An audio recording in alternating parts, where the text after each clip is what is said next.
Doctors often have too many patients,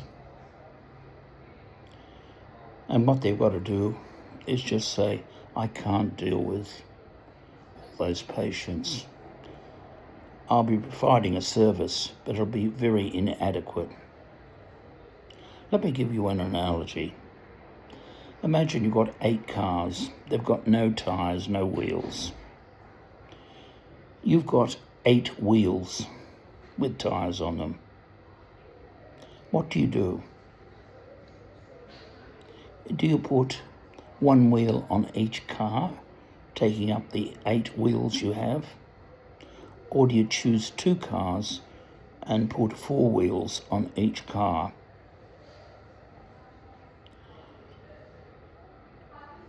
It's pointless putting one wheel on each car. The car won't work. But that analogy, which is a bit corny and maybe not a great analogy, is what doctors are doing. They spend 15 minutes, especially with older people and complex cases, and they can't solve the problem in that time. They don't read the background information you provide them with.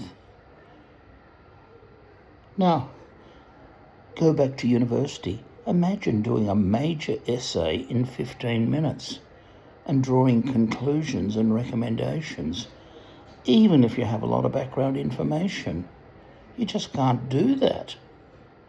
And many consultations are less than 30 minutes, 20 minutes, 15 minutes.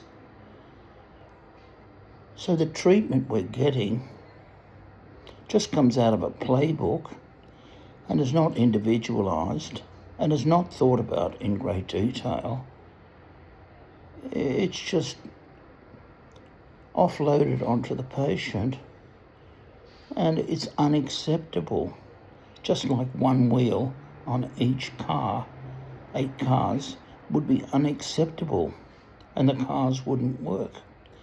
A corny analogy, as I've said a number of times, but it kind of illustrates current medical practice. Some doctors do give service, but mostly we now feel like we're at a supermarket getting checked out at the cash register.